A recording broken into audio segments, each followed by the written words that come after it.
H 세 개의 운동을 하기로 했는데 그게 뭐냐면 첫 번째 하이파이브, 두 번째 핸즈 쉐이크 악수, 세 번째 허그 안아주는 겁니다. 마음에 드시는 거 하나씩 하십시오. 자 시작. 예, 마음에 드는 거 우리 안아주시고 악수하시고 하이파이브 하시고 딱 이렇게 인사하는 거 보면 알 수 있습니다. 누가 친하고 누가 안 친하고 어제 부부간에 싸웠고 안 싸웠고가 지금 한눈에 딱 알아볼 수 있는 그런 시간. 예. 그래서 앞으로는 제가 이제 3H를 계속 설명해 드리진 않겠지만 그래도 인사 나누자고 하면 정말 사랑과 마음을 담아서 이렇게 꽉 안아주시고 악수해 주시고 이렇게 더 보듬어 주시기를 부탁드립니다. 여러분 성경에는요 두 개의 약이 있습니다. 어떠한 약이 있죠? 구약과 신약이 있습니다. 이것은 좋은 약과 나쁜 약 이런 거를 말하는 게 아니고요. 그 약은 약속을 의미하죠. 그래서 구약과 신약을 영어로 말하면 올드 테스트먼트, 이전에 선포되어진 말씀, 그리고 뉴 테스트먼트, 새롭게 만들어진 언약.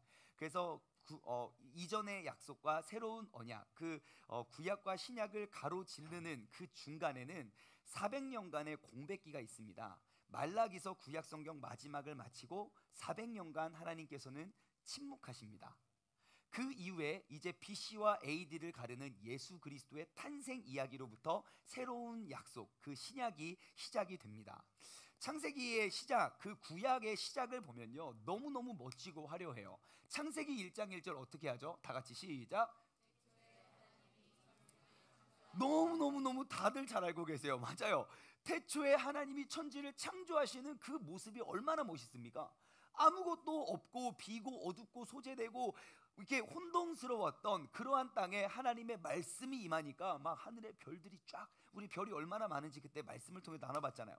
그 많은 별들이 생겼고 그리고 많은 일들이 벌어지고 막 자연 만물이 생기고 모든 물과 막 산새들과 짐승들과 이런 모든 것들이 만들어진 게 구약의 시작입니다.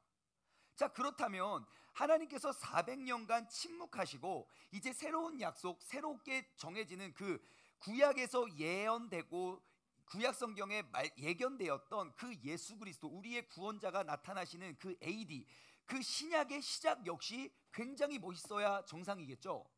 그리고 우리가 작가라면 당연히 뭐 천지 창조는 아닐지라도 엄청 멋있고 화려하게 그 장면을 묘사했을 것입니다. 그런데 신약 성경의 시작은 이렇게 시작됩니다. 아브라함과 다윗의 자손 예수 그리스도의 계보라. 그 다음부터는 이럽니다. 누가 누굴 낳고 누가 누굴 낳고 누가 누굴 낳고 누가 누굴 낳고 누가 누굴 낳고 누가 누굴 낳고 누가 누굴 14대 한 명씩 이름을 다 소개시켜 준 거예요. 굉장히 재미가 없죠. 아마 이런 사람 계십니까? 신약 성경을 이제 읽어봐야지. 람은 아미나답을 낳고 아멘. 람이 아니 아멘. 있습니까? 여기 족보 읽으면서 은혜 받으신 분 계십니까? 이새가 다윗을 낳았대. 아멘.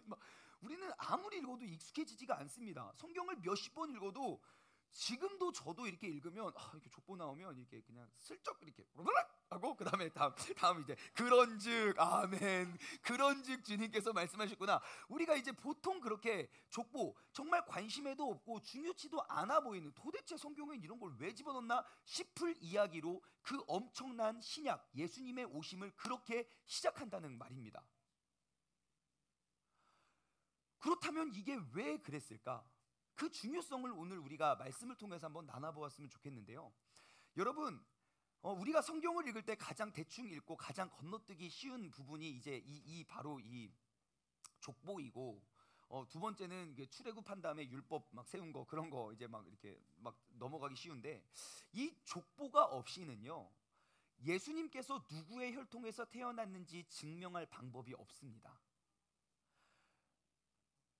가문과 혈통을 소개하는 이 족보가 없다면, 족보가 없이 이 성경이 기록됐다면 성경 이외에도 좋은 책들이 참 많습니다.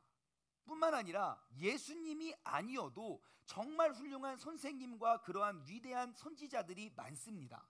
즉, 이 족보가 없으면 우리는 많은 훌륭한 선생님들을 바라보며 종교를 하나씩 만들어도 기독교는 그들과 다를 바가 없다는 겁니다. 근데 이 족보가 암시하고 있는 게 무엇입니까? 하나님께서 아브라함을 택하여 부르신 다음에 아브라함에게 행하셨던 모든 약속들을 이 사람들에 의해서 지금 이루어졌고 예수님을 통해서 완성된다는 그것들을 하나님께서 예견하시고 그 예견하신 하나님의 약속대로 이루어지고 있다는 사실을 증명할 방법이라는 거죠. 지금 우리가 너무 무관심하게 넘어가는 그 족보가 없으면, 이를테면 뭐 어떤 다른 종교의 창시자들이 있습니다. 그 창시자들, 누가 저한테 질문을 했어요. 목사님, 왜 교회 다니는 사람은 기독교만 진짜 종교라고 그렇게 자기 주장만 해요? 되게 이기주의인 것 같아요. 예, 그래서 제가 간단하게 이야기해 줬습니다. 그러면 예를 들어 뭐 불교를 칩시다. 자, 불교의 기원이 어디서부터입니까? 그죠? 석가모니가 기원이 아닙니다. 석가의 제자들이 이제 그 종교를 세웠어요. 그러면 석가모니가 그들의 구원자고 그들의 죄를 대신해 줄 사람이라고 치면, 그럼 석가모니의 부모님은 누가 구원했을까요? 그때는 구원이 없다 갑자기 이때 구원이 생깁니까? 그 너무 말도 안 되잖아요. 그래서 그러한 근거들을 다 우리가 그 족보가 없이는 인류의 기원부터 오늘까지 이루어지는 그러한 역사를 알지 못하고는, 그러면 우리는 그냥 다른 이방 종교와 다를 바가 없다는 것입니다. 그래서 이제 오늘 말씀을 통해서 우리가 이 족보의 내용을 좀 더 재미있게, 하나님께서 왜 그 신약 성경의 위대한 역사의 시작을 이렇게 재미없는 이야기로 했을까, 그리고 이 족보에 대한 그 위대한 중요성에 대해서 우리가 한번 살펴보았으면 좋겠습니다. 마태는요, 예수님 탄생의 이야기, 그 예수님 탄생의 소식을요, 옛날 아주 먼 옛날 호랑이가 뭐 하던 시절? 호랑이는 담배를 참 많이 피는 것 같아요. 아무튼 호랑이가 담배를 피던 시절에 하늘로부터 계시가 임하여 그때 아기가 태어났다라고 소개하지 않습니다. 옛날 호랑이가 담배 피던 시절로 시작되는 이야기들은 무슨 뭐 전설 혹은 설화 혹은 동화, 신화와 같은 글들입니다. 정확히 언제 누구에 의해서 쓰여진지에 대해서 우리는 별로 관심을 두지 않습니다. 우리나라의 기원이죠. 몇 년 전이죠? 정확히 알지 못합니다. 예, 대한민국의 기원. 근데 뭐 대한민국의 그 전설이 있잖아요. 누구하고 누가? 곰하고 호랑이가 뭐 했습니까? 마늘을 주워 먹었어요. 대단해요. 마늘 먹고 냄새가 장난 아니었을 거예요, 원래. 그죠? 마늘을 막 먹다가 근데 어떻게 돼요? 사람이 되어서 그다음 예? 알을 낳았어요? 알을 누가 갖다 주지 않나요? 정확히 알지 못해요. 그게 뭐 대한민국 뭐 기원이라고는 말해도 우리는 별로 관심이 없어요. 왜요? 그게 일어난 사실이 아니기 때문이죠. 그런데 정확히 언제인지는 모르는 그곳에 우리가 주의를 기울이진 않습니다. 하지만 마태는요, 그 신약 성경의 이 약속을 이렇게 시작합니다. 아브라함과 다윗의 자손 예수 그리스도의 계보라. 지금 이 한 문장이 이야기하고 있는 건 무엇입니까? 예수님의 탄생 이야기는 동화나 전설이나 신화와 같은 허구가 아니라 예수님은 실존 인물임을, 실제로 있었던 사건임을 증명해 준다는 사실이죠. 마태는 기록하고 있습니다. 예수 그리스도가 탄생한 이야기는 옛날 아주 먼 옛날 호랑이가 담배 피던 시절의 이야기가 아니라, 이것은 우리의 조상 아브라함으로부터, 믿음의 조상 아브라함으로부터 전해져 내려오는 이 모든 것들은 사실이고 실제인 이야기라고 이야기하고 있다는 것이죠. 여러분 혹시 충고와 소식의 차이점을 아십니까? 내가 누군가에게 충고하는 것과 누군가에게 전하는 소식. 충고와 소식에 이렇게 차이점이 있는데, 충고는 뭡니까? 내가 상대방에게 충고하는 거예요. 맞아요. 충고하는 거예요. 상대방이 마땅히 해야 할 일을 지적하고 조언하는 게 충고죠. 그렇죠? 얘야, 엄마한테 대들면 못 써. 얘야, 아침밥은 꼭 먹어야 돼. 요즘은 세상이 좀 거꾸로 돼서 엄마 아침밥 안 줘. 그냥 가 이렇게. 요즘은 좀 반대로 됐긴 했지만, 얘야, 뭐 이렇게 우리가 충고하는 거죠. 누군가에게, 야, 너는 다 좋은데 한 가지만 고쳤으면 좋겠어. 이렇게 우리의 행동을 끌어낼 그러한 말이 충고죠. 소식은 무엇입니까? 소식은 이미 끝난 일에 대해서 우리가 알려주고 전달하는 게 소식이죠. 충고는요, 누군가에게 무엇을 해라라고 그 일을, 그 행동을 촉구해내는 게 충고입니다. 반면 소식은요, 이미 벌어진 일들에 대해서 내가 인식하고 그에 맞게 반응을 해라라고 전달해 주는 거예요. 이를테면 이런 거죠. 오늘도 11시에 예배인 줄 알고 11시에 오신 분이 계세요. 그분에겐 소식을 전해드리는 거죠. 우리의 예배는 이제 10시와 12시로 바뀌었으니까 그때 오세요. 이미 끝난 것들에 대한 정보를 주는 건 소식입니다. 근데 11시에 딱 오니까 왜 11시에 오십니까? 예배는 10시에 시작했습니다 라고 충고하는 사람은 없다는 거예요. 충고는요, 당신의 행동에 이 모든 것들이 결정되어 있습니다 라고 하는 게 충고죠.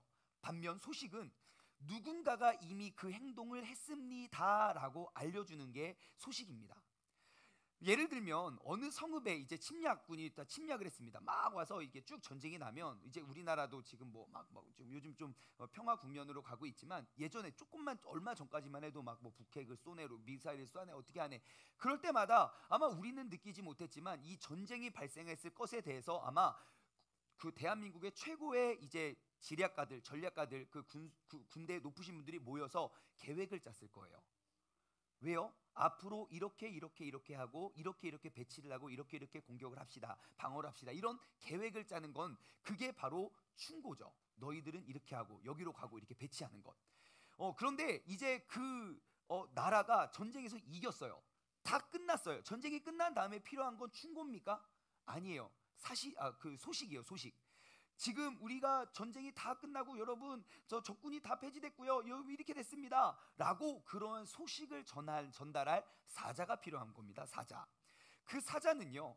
헬라어로 그 사자는 뭐라고 하냐면 앵겔로스라는 단어인데요. 그 단어의 뜻 중에 하나는 천사라는 뜻입니다. 그래서 누가복음 2장 10절을 보면 내가 그 천사가 내려와서 이야기합니다. 내가 큰 기쁨의 소식을 너희에게 전하노라. 기쁨의 뭐를요? 소식을. 기쁨의 충고가 아니고요. 기쁨의 소식을 너희에게 전하노라 라고 이야기를 합니다. 자, 그러면 여러분 예수님의 탄생에 관련된 이러한 성경의 신약 성경의 시작인 이 부분은 여러분 우리에게 너희는 이렇게 해라 이렇게 살아라 라고 충고하는 사실이 아니라 지금 하나님께서 이미 행하시고 이루신 일에 대한 소식을 전해진다는 사실을 기록하시길 바랍니다. 이솝 우화의 이야기가 우리에게 가져다 주는 건 뭡니까? 너희가 거짓말하다가 그 양치기 소년 이야기 알죠? 뭐 곰이야 양치기 소년 늑대야 그래서 막 늑대야 하고 딱 왔더니 늑대 없네 이러고 있다가 또 내려갔어요. 또 심심하니까 늑대야 그래서 막 와서 딱 보니까 없네. 진짜 늑대가 나타났어요. 우와 늑대야 그러니까 안 갔다. 그러니까 거짓말하지 말라 뭐 이런 거죠. 이런 교훈을 주는 게 충고를 주는 게 그 이솝 우화의 이솝 우화예요. 그렇다면 그 늑대의 양치기 소년의 이야기가 언제부터 시작됩니까? 옛날 아주 먼 옛날. 토끼와 거북이 이야기도 마찬가지 아닙니까? 그죠? 옛날 아주 먼 옛날에 토끼가 거북이 깔보다가 결국 달리기에 졌다 뭐 이런 거. 개미와 배짱이 이야기가 언제부터 시작됐죠? 옛날 아주 먼 옛날에 개미하고 배짱이가 살았는데 지금도 살고 있어요. 막 그러면서 우리가 이야기를 하는 우리에게 교훈을 주기 위한 충고잖아요. 하지만 예수님께서 이 땅에 오신 이야기는 우리의 행동을 변화시키기 위해서 전달한 충고가 아니라 하나님의 계획과 그 약속 속에 이미 이루어지고 성취되었다는 소식을 그 기쁜 소식을 전하는 소식임을 기억하시기 바랍니다. 여러분 복음서 전반에 걸쳐서 우리가 이해해야 될 건 뭐냐면 우리가 해야 할 일들에 대해서 예수님을 보내서 충고하는 글이 이 복음서의 글이 아니라는 사실입니다. 즉 우리에게 충고를 해주기 위해 예수님이 이 땅에 오신 게 아니라 우리에게 이미 하나님께서 행하신 일들에 대한 소식을 전하기 위해서 이 땅에 오셨고 이 말씀을 전해주셨다는 사실을 기억하시기 바랍니다. 다른 종교와 많은 다른 종교들은 이렇게 이야기합니다. 구원을 무슨 충고 정도로 이해를 해요. 이를테면 당신이 애써 노력해야지만 당신은 구원을 얻을 수 있습니다. 당신이 착하게 살아야지 나중에 더욱더 극락에 가서 행복하게 늘 수 있습니다. 남을 미워하면 천벌받습니다. 라는 우리의 행동을 끌어내는 우리가 무엇인가 반드시 해야만 한다는 충고식으로 그러한 종교의 교리를 세워갑니다. 그래서 주요 종교 창시자들은요 항상 그냥 좀 방식은 조금씩 다를 뿐이지만 내가 너희에게 영적 실체에 이르는 길을 보여줄 테니 너희도 반드시 그렇게 살아라 라고 막 가르쳐 줍니다. 내가 그렇게 했으니까 너희도 그렇게 하라. 하지만 기독교의 복음은 다릅니다. 예수님이 야 내가 그렇게 했으니까 너도 그렇게 해라를 말씀하신 게 아니에요. 나는 영적 실체다. 너희가 결단코 이 더러운 육신이 그 거룩한 영으로 갈 수 있는 길이 없으니 거룩한 내가 육신의 몸을 입고 이 땅에 내려왔다는 거죠. 그 예수님의 보냈다는 사실을 예언한 게 구약이고 그 약속이고 그것을 성취한 게 신약, 이루어진 약속이라는 것입니다. 기독교의 주된 관건은요, 우리가 성찰하고 수양하는 게 아닙니다. 종교는 지금 나 성찰하고 내 기분 좋게 수양하는 게 종교가 아닙니다. 기독교는 단지 내 삶에 좀 평안한 마음을 누리거나 내가 그럼 행복의 느낌을 경험하는 게 기독교의 가르침이 아닙니다. 물론 기독교 믿음 생활을 잘하고 주님을 잘 닮아가면 우리 마음에 참 평안도 참 기쁨도 찾아오는 건 당연하지만 하지만 근본 메시지는 우리는 죄인 되어 죽으면 지옥에 갈 수밖에 없는 사실인데 그 지옥을 천국으로 옮길 수 있는 그러한 모든 행위는 우리가 할 수 있는 그 행위에서 나오는 것이 아니라 오직 우리에게 주신 예수 그리스도만이 우리의 생명이고 길이 되신다는 것. 우리는 그 예수 그리스도를 믿고 영접할 때에만 우리는 그 천국에 이를 수 있다는 것이 그게 기쁜 소식이고 그게 복음이고 그게 오늘날 우리가 붙잡아야 될 그 기독교의 핵심이 되는 것입니다. 그렇다면 예수님을 구원자 삼은 사람들의 삶의 모습이 마땅히 거짓말도 하지 않고 마땅히 뭐 세상의 유혹과 문화, 세상의 것들을 추구하지 않는 게 당연히 따라오는 행위이지 그 행위가 우리의 목적이 되어서는 안 된다는 것을 이야기합니다. 예수님 탄생의 소식을 기록한 마태가 이 글을 쓴 그 시대로 우리가 한번 돌아가 보았으면 좋겠습니다. 여러분 지금 마태가 이 족보 그 신약 성경을 시작하는 그 첫 부분부터 막 이렇게 설명하는 그런 것들에 대해서 지금 2000년 전 대략 지금으로부터 약 2000년 전으로 돌아가면 사람도 자신을 이렇게 소개할 때 내가 모르는 곳에 또 모르는 사람들에게 나를 소개할 때 뭐라고 합니까? 항상 보통 강사님 오시면 뭐뭐뭐를 했고 무엇을 했고 어디 학교를 나왔으며 뭐 이렇게 해서 그런 사람입니다. 제가 이렇게 명함을 참 많이 받아요. 명함을 이렇게 받으면 어떤 명함 딱 받아보면 막 거기에 글씨가 한 글씨 크기 우리 주보가 지금 9, 10이거든요. 그 글씨 크기 한 4 정도로 해서 막 보이지도 않게 막 빽빽히 적어놔요. 나는 몇 년도에 태어났고 어디 학교를 나왔으며 뭐 어떤 일을 했고 어떤 일을 했고 어떤 일을 왜요? 나를 소개하고 알리기 위한 수단이죠. 나는 지금 이렇게 서 있는 나는 그냥 눈으로 평가할 사람이 아닙니다. 엄청난 사람은 엄청난 일들을 해왔습니다. 나를 알리는 거죠. 자 그렇다면 그 유대 사회에서는 그냥 이 족보는 바로 그런 것 같습니다. 그런 것입니다. 나의 이거는 그냥 누가 누구를 낳은 족보이지만 옛날 사람들은 이 족보가 곧 그 사람의 이력을 이야기합니다. 그죠? 불과 뭐 막 오랜 2000년 전이 아니라 100년 전만 해도 나를 소개할 때 나는 누구 댁 무슨 집 몇 번째 아들에 있는 뭐 양반 누구입니다. 그죠? 우리 선조는 뭐 무슨 왕으로부터 시작된 몇 대 손입니다. 나는 양반입니다라고 나를 소개하는 그 말이 뭐 어디 학교 나왔다 그런 게 아니라 나는 누구 집 몇 번째 자녀입니다라고 족보를 소개하는 거예요. 이런 거죠. 이순신 장군이 예를 들어 이순신 장군의 아들이 있으면 안녕하세요. 전 누굽니까? 뭐 이렇게 뭐 할 거 없어요. 우리 아빠 이순신이에요. 그렇군요. 이렇게 한 반에 다 이렇게 소개가 되는 것. 다시 말해 지금 예수님을 소개하는 이 족보를 보면 그 예수님을 소개하는 족보에 부끄럽거나 수치스러운 일들이 있으면 다 끄집어내야 정상입니다. 왜요? 예수님은 거룩하고 존귀하신 분은 이렇게 거룩한 혈통에서 나야 된다는 거죠. 실제로 그 헤롯 대제는요 자신의 공식 족보에 수치스러운 이름들을 다 빼냈죠. 왜요?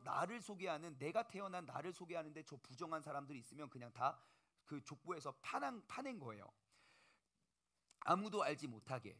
그런데 예수님의 방법은 모든 사람들이 그렇게 따라가는 방법이 아니라 정반대의 방법으로 예수님께서는 행하십니다.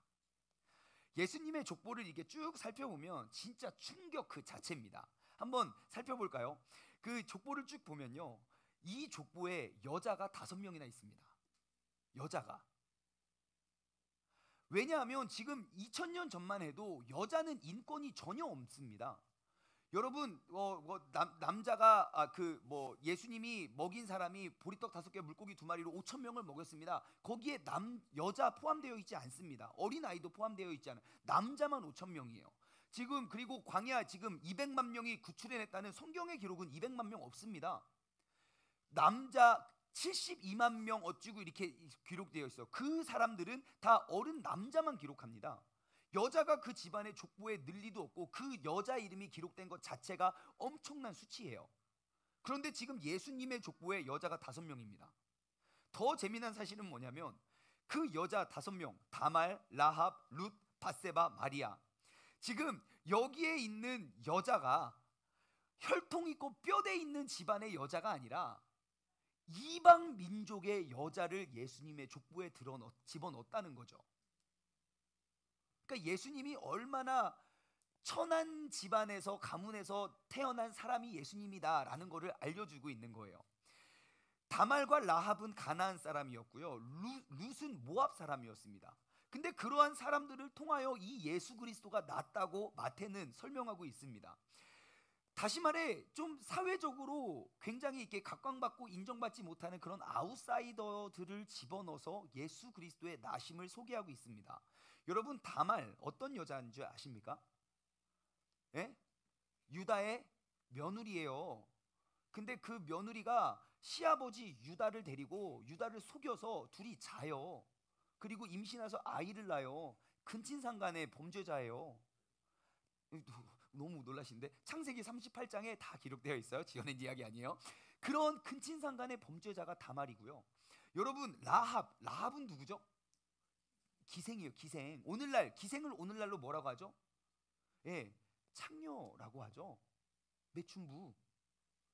지금 매춘부를 예수님의 족보에 이름을 기록했다는 사실이에요. 뿐만 아니라 더 재밌는 일이 있어요. 6절 한번 볼까요? 6절 같이 한번 읽어보겠습니다. 시작.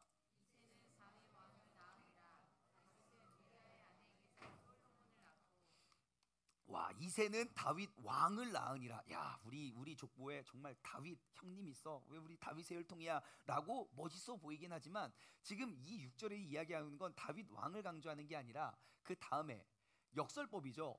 우리야의 아내에게서 솔로몬이 나왔다는 거죠. 여러분 솔로몬 엄마 이름이 뭡니까? 우리야는 아빠입니다. 우리야는 아빠입니다. 솔로몬의 엄마 이름이 뭡니까? 밧세바죠. 그 다윗의 밧세바 간통 사건 아시잖아요. 예?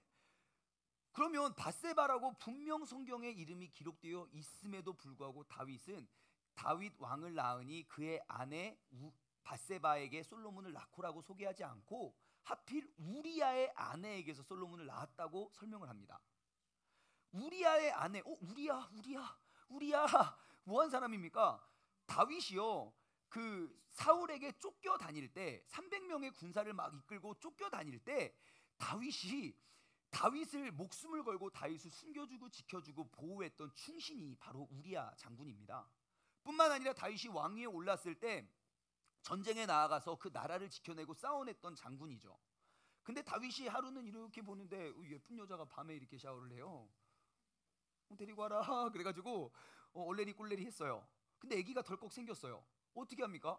이거 어떡하지? 나의 그런 수치스러운 과거를 지워내기 위해서 우리야 장군에게 휴가를 줘요. 전쟁터에 나가 있는 사람에게. 전쟁터에 군대 나와서 휴가 나왔는데 와이프랑 아내랑 행복한 시간을 보내라고 했는데 와, 이 장군이 너무 위대해요. 내가 지금 내 전우는 지금 전쟁터에서 죽고 있는데 내가 집에서 놀고 술 먹고 잔치할 수가 없습니다. 집에도 안 들어오고 무릎 꿇고 밤을 지새요. 야, 이거 어떡하냐. 그래가지고 보내서 살인 미수를 해요. 야, 우리야라는 사람이 가는데 맨 앞으로 최전방으로 보내서 총맞이로 죽여라. 총이 없었겠거든요. 칼맞이로 죽어라. 그래서 죽어요. 완전 그 살인 미수 강간 혐의로 형을 많이 받아야 되잖아요. 지금 우리야 하면 그런 게 떠올라요. 왜 예수님의 거룩한 족보에 뭔가를 드러내고 감추어내는 게 아니라 그들의 수치스러웠던 것들을 계속 집어넣냐는 거죠. 우리가 이 족보의 말씀을 쭉 살펴보면 지금 도덕적 아웃사이더가 굉장히 많다는 겁니다. 예수님의 출생의 혈통에는 간음, 근친상간, 매춘, 그리고 살인미수 막 이러한 사람들이 참 많은데 지금 본문이 일깨워주고 있는 사실은 무엇입니까? 혈통이나 행위는 그렇게 중요한 게 아니라는 것이죠. 설령 살인을 했더라도 상관없고 우리가 회개하고 예수님만 믿으면 그리스도의 은혜가 우리 가운데 임할 수가 있다는 걸 이야기합니다. 왜요? 예수님은 그 모든 죄악을 덮어서 새 생명, 영원한 생명을 주시는 분이기 때문입니다. 이분이 바로 예수님이고, 예수님은 이 나의 선배들, 나의 조상들의 그 혈통이 조금도 부끄럽지 않게 오히려 그들의 불순함이 영광으로 바꾸어 놓으실 그런 역설의 하나님이심을 기억하시기 바랍니다. 오늘날 성공한 사업가들 한번 보십시오. 그 사람들이 실패를 경험하지 않은 사람은 없을 겁니다. 하지만 그들의 성공했다는 것이 이전에 그 사람이 실패자였다는 것, 그게 그들의 수치스럽고 부끄러워하겠습니까? 옛날에 제가 쫄딱 망하고 쫄딱 망했습니다, 지금도 망했습니다 하면 힘들지만, 내가 지금은 정말 뭐 삼성의 예를 들어 회장이 됐어요. 옛날에 제가 쫄딱 망해서 막 너무너무 힘들게 살았습니다. 그게 부끄러운 과거가 아닙니다. 왜요? 이미 승리했기 때문이죠. 예수님의 그런 불편한 진실과 그런 과거가 예수님을 버젓이 예수님의 족보에 다 기록한 건, 예수님으로 인해 그런 모든 부끄러운 것들이 새롭게 이루어지고 새로워졌다는 것을, 예수님께서는 이미 모든 것을 이기셨고 승리하신 분임을 우리에게 보여주신 분입니다. 그분의 거룩하심과 선하심은 우리에게 딱 닿을 때 우리는 그 예수님의 선하심으로 우리가 새로워질 줄 믿습니다. 우리가 어떠한 사람이었고 어떻게 살아왔던지 관계없이, 아무리 도덕적인 오점이 많았던 사람일지라도 괜찮습니다. 예수님께 나아오면 그분에 의해서 우리는 수치스럽고 부끄러웠던 모든 과거가 이제 의롭고 영원한 생명을 얻을 수 있는 축복된 삶의 주인공이 될 줄 믿습니다. 하나님은요, 우리를 부끄럽게 여기지 않으십니다. 우리는 하나님의 자녀, 그분의 가족이 된 줄 믿습니다. 그리고 우리가 이 족보를 통해서 배울 수 있는 교훈이 또 있습니다. 족보는요, 그 메시아가 온다는 그 약속이 성취될 때까지, 지금 아브라함으로부터 시작된 족보가 지금 이제 예수님까지 왔어요. 그럼 아브라함으로부터 예수님까지 오는데 몇 년이 걸렸을까요? 대략 2100년 정도의 시간이 흘러갑니다. 많은 시간이 흘렀죠. 약속을, 하나님이 너희를 구원할 그 구원자를 보내주실 거라는 예언과 약속이 되게 많은데, 그 약속이 성취되는 시기가 언제입니까? 몇백 년 혹은 몇천 년 후의 일이라는 것이죠. 약속이 오래 이루어지는 데는 오랜 시간이 걸렸습니다.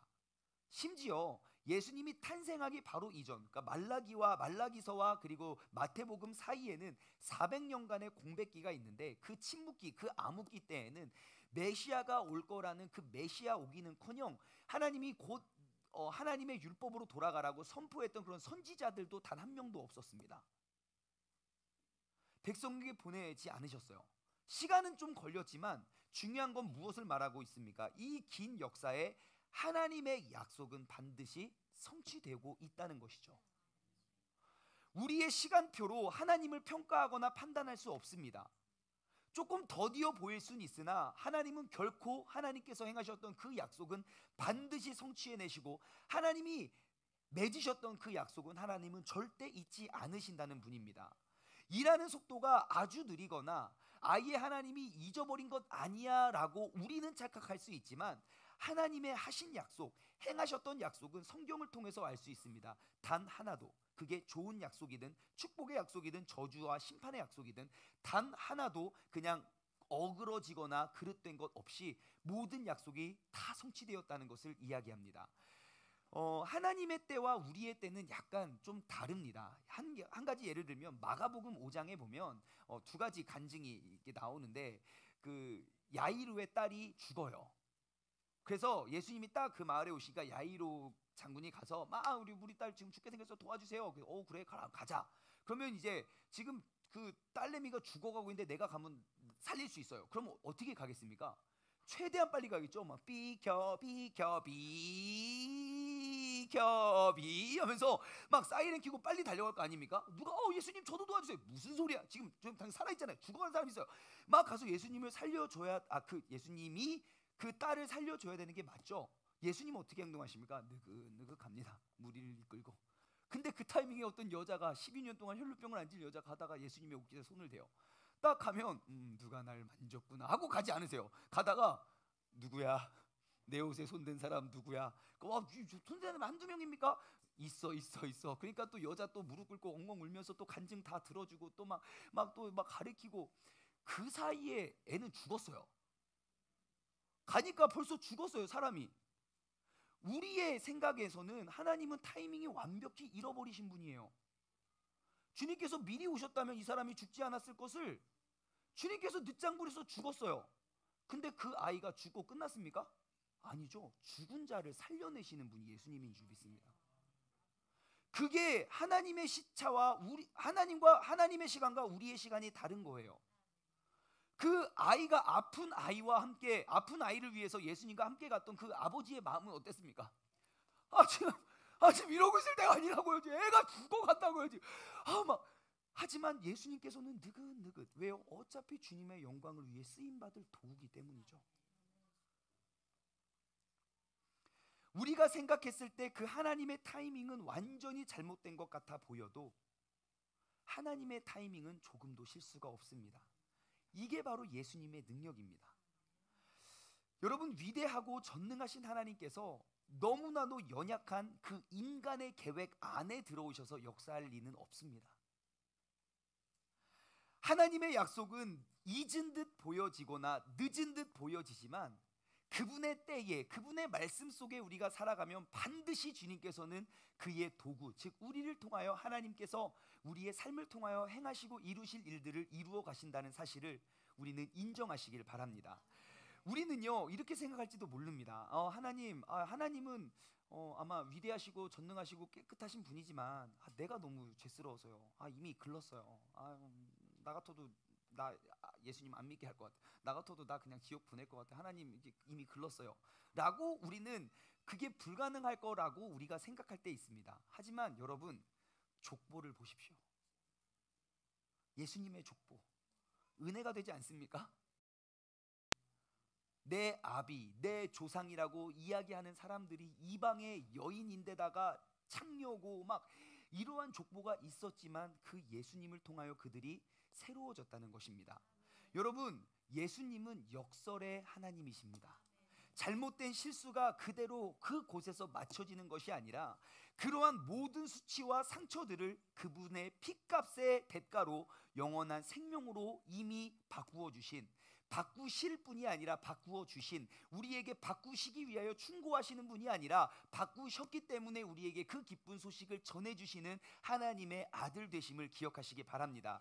본문 말씀을 이렇게 살펴보는데 제가 그 말씀을 준비하면서 책을 참고하는데 진짜 막 머리를 땡 얻어맞은 것 같은 또 그런 귀한 깨달음이 우리 팀 켈러 목사님의 책에서 발견을 했는데요. 자, 여러분, 굉장히 재밌는 사실을 한번 살펴봅시다. 17절 말씀 한번 보세요. 17절 한번 읽어보겠습니다. 시작.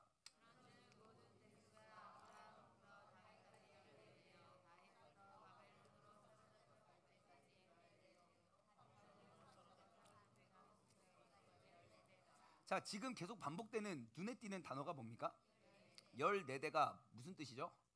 곤장을 쳐라. 몇 대요? 14대요. 그거 아닙니다. 14대는 뭐죠? 세대를 말하죠. 한 세대 한 세대. 자, 그럼 우리가 수학 말고 산수를 해봅시다. 이거 초등학교만 잘 나왔어도 이 정도는 다 할 수 있습니다. 자, 아브라함으로부터 다윗. 그러니까 아브라함은 하나님이 그 이스라엘 백성을 약속한 그 믿음의 조상이죠. 그 아브라함으로부터 다윗까지 몇 대요? 14대예요. 자, 그 다음에 또 다윗으로부터 바벨론은 뭐냐면 BC 기원전 586년도에 이스라엘이 멸망해요. 하나님의 말씀을 순종한 나라가 바벨론 제국에 쫄딱 망해서 막 민족이 다 흩어져요. 자, 그때 바벨론 제국까지 온 게 언제예요? 14대. 자, 그럼 바벨론 제국에서부터 다시 예수님의 나심까지 언제요? 14대예요. 자, 합이 42예요. 42. 자, 성경에서 보면 숫자들은 굉장히 의미가 있습니다. 모든 숫자들은 의미를 가지고 있는데 그 중에 성경에서 이야기하는 가장 완전한, 가장 완벽한 숫자가 뭔지 아십니까? 7입니다. 7. 그래서 lucky 7, 행운의 7이라는 말이 있죠. 근거를 따져보면 하나님이 천지창조를 가장 완벽하게 창조하신 그 날이 며칠이에요?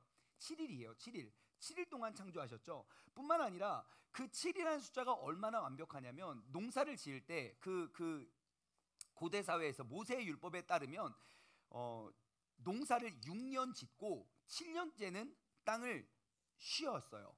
안식년이라고 해서 그 땅을 그냥 자연의 상태로 놨고 땅이 다시 개간이 되면 거기다가 또 땅을 파고 또 농사를 앞으로의 6년간 풍년을 위해서 7년째는 쉬었어요.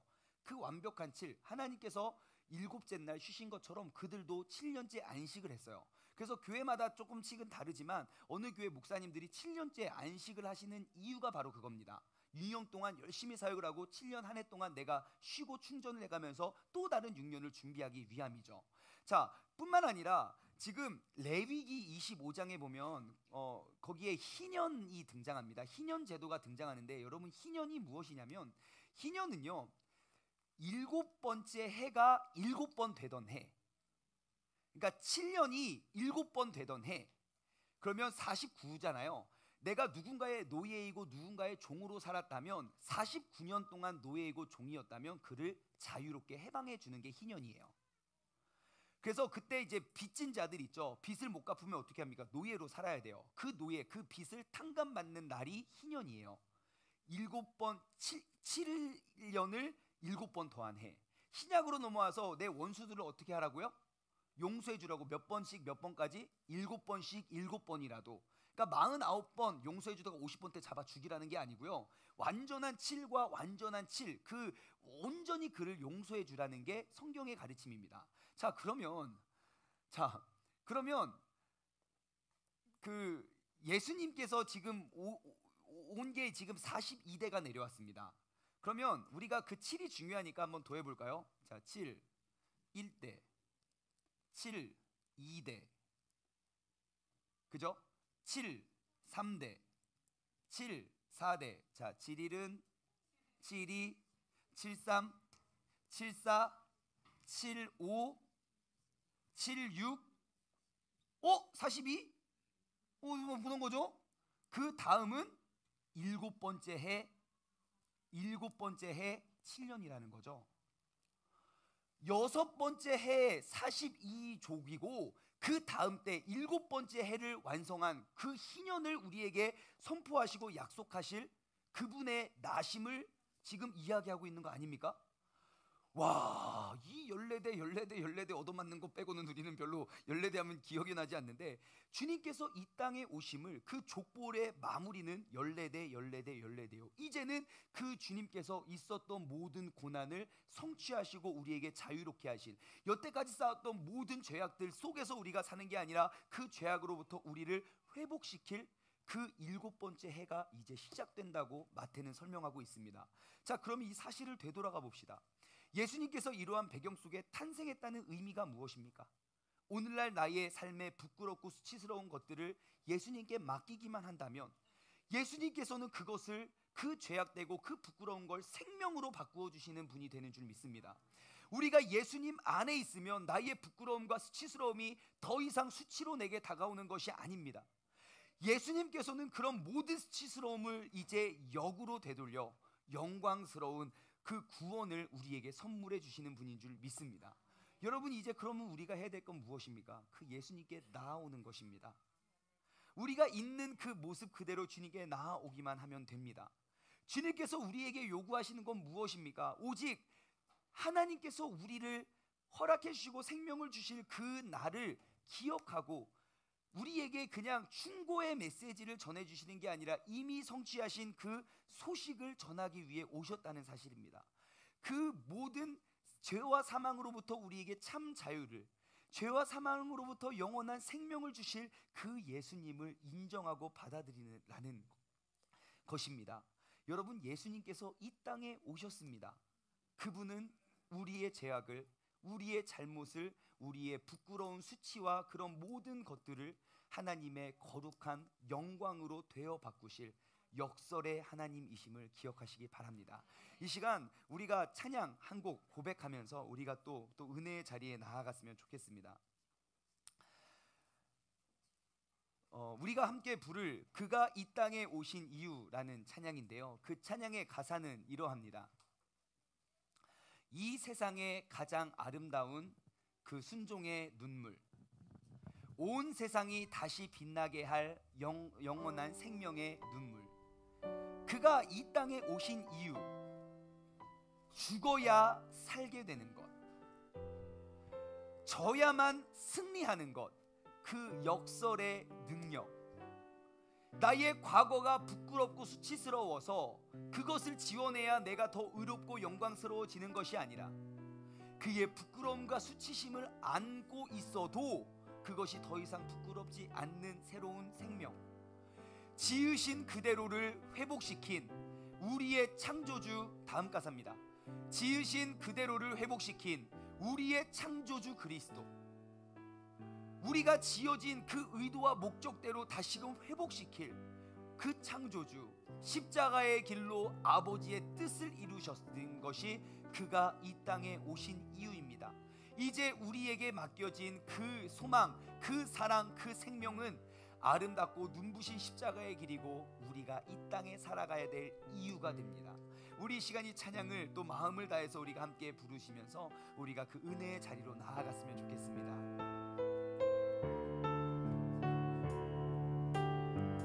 이 세상 가장 아름다운 순종의 눈물, 온 세상을 다시 빛나게 할, 다시 빛나게 할, 그것은 생명의 눈물입니다. 생명의 눈물. 그가 이 땅에 오신 이유는요, 그가 그 역설의 모습을 이루기 위해 죽어야만 살게 되고, 그 역사의 예수님은 져야만 승리한다 말씀하십니다. 져야만 승리하는 놀랍고 영원한 신비, 지으신 그대로를 회복시킨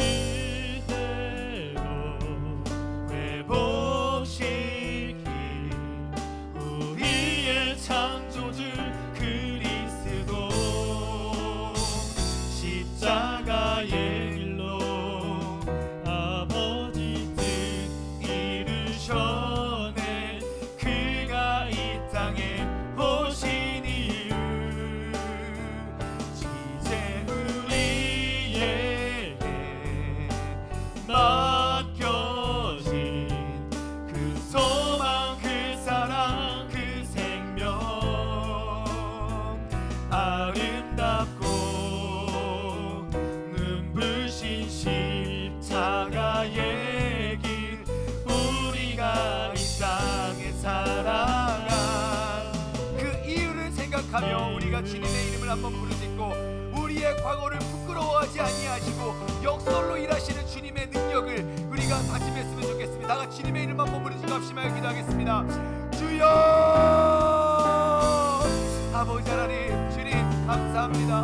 아버지, 우리를 아버지 이렇게 부끄러운 과거를, 우리가 그 부끄러운 수치가 아버지 예수 그리스도를 만나고 예수 그리스도의 능력 가운데 그것이 새로워지고, 그것이 아버지 새로운 생명과 희망을 얻을 수 있는 그런 축복의 통로임을, 아버지 이전에 이루었던 그런 모든 것들을 새로운 것으로 되바꿔주신 그 역설의 하나님의 능력을 통하여 아버지 나의 이전 그런 모든 과거들을 다 붙들어내고 온전히 일하시고 능력 많으신 그 주님의 도우심 속에 우리가 살아가게 하여 주시옵소서. 아버지 하나님, 주님의 믿음과 주님의 뜻을 우리가 온전히 사모하고 온전히 내어놓고 우리가 맡기기를 소원하오니, 주님께서 우리들을 기억하시고 아버지 하나님, 우리가 주님을 알지 못했을 때, 주님이 이 땅에 오기 전에는 아버지 나는 너무 부끄럽고 수치스럽고 창피한 사람이었지만, 아버지 예수 그리스도의 이 땅에 오신 이유는 아버지 하나님 일곱 번째 기년을 준비하기 위하여 아버지 하나님 주님께서 아버지 우리의 모든 죄와 사망으로부터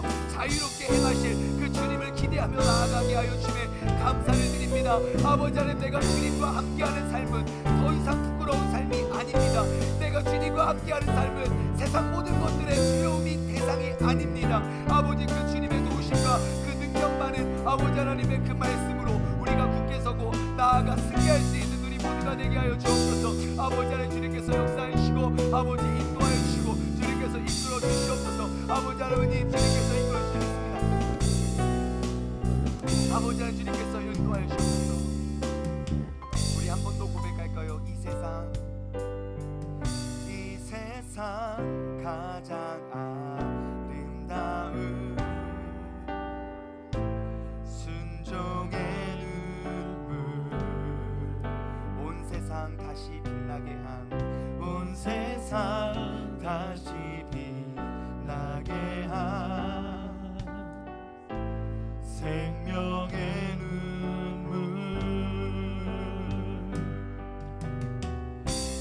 우리가 이 땅에 오신 이유 죽어야 살게 되고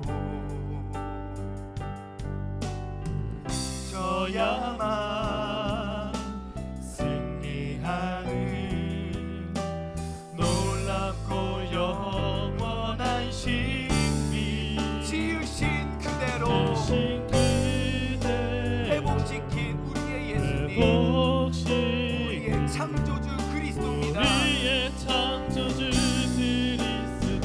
십자가의 길로 아버지의 뜻을 이루셨는데 그가 이 땅에 오신 이유는 바로 그것입니다.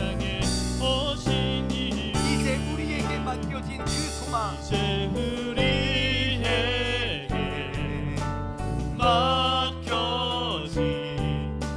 소망, 그 사랑, 그 생명 아름답고 눈부신 십자가의 길 우리가 이 땅에 살아갈 이유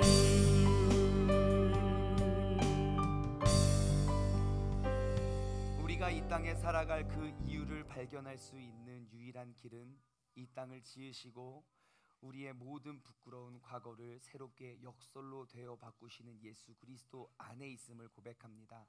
아버지 하나님, 우리가 주님을 떠나 나의 본능과 나의 욕정으로 살아왔던 그런 모든 과거들의 삶을 되돌아보면 하나같이 부끄럽고 수치스럽고 허망하고 허무한 것뿐입니다.